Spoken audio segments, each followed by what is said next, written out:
teaching at the university, and some friends of ours got divorced. And it was a very bloody divorce, silly divorce. And I helped the wife, who was a good friend of Gretchen's, think through what she should be doing. And I got her an attorney. And the attorney worked for her for nothing because he owed me some things.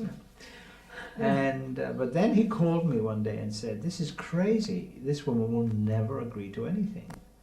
He said, "Now next week we have to go to trial, and I want you there because you may be able to talk some sense." Yeah?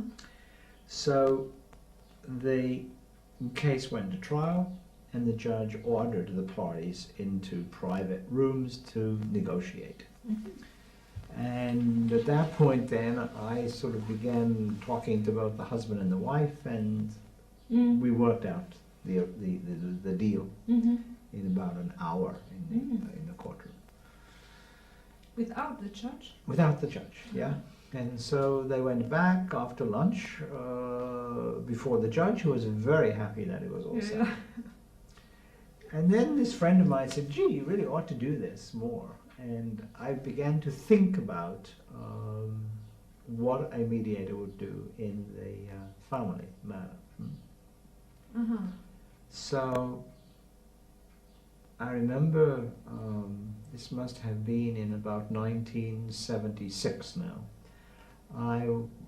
Gretchen and I were up in Maine for the summer, and we drove down back to New York, and we just missed the ferry that comes across. So there was a 3-hour wait. And I said to Gretchen, "Let's stay here and wait for the next ferry, rather than try to drive around to New York, to Long Island. And if it's okay with you, I'd like to write this idea that I have in my mind."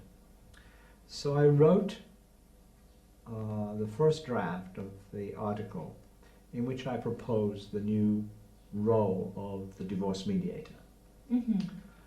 And that was in late August. So I then... 76, August of 76.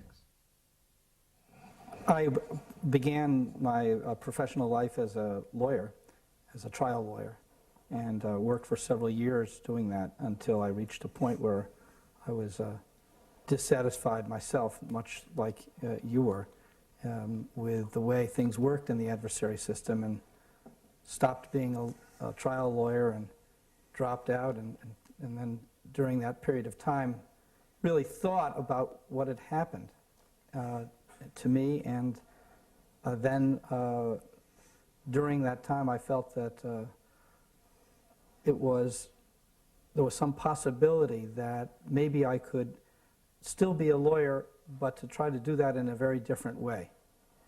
Und in welcher anderen Art? Was war das, was dich gestört hat und was dich jetzt mehr befriedigt?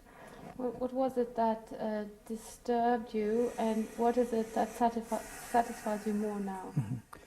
I found that as an advocate that I was often in a position of having to take a position that felt somewhat false, and that it really didn't capture something that felt truer, and that it always seemed that as if there were very few cases where it seemed like one side was right and the other side was wrong, yet my role called upon me to act as if that's the way it was. And so mediation seemed like a chance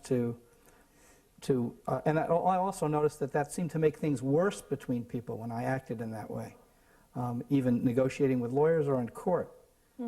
And when I found that this idea of sitting in the middle, where I could be in a place that seemed truer for me and work with both people, that perhaps there was a chance to really heal their conflict rather than make it worse and do something that seemed truer to me.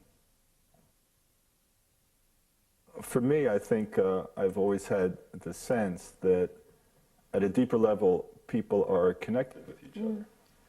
And the way that I saw law practiced, it had such an emphasis on individuality that it very often cut off the possibility of honoring that deeper connection. Even though laws were very often made with a view of building a community in some way. But laws have become used in a way of self-aggrandizement of each individual. So I think for me, the impulse towards mediation is also the impulse to honor people's deeper connection without taking away the fact that we're also separate from each other. And we also have separate needs. So the paradox between those two, the tension between those two, I find very exciting.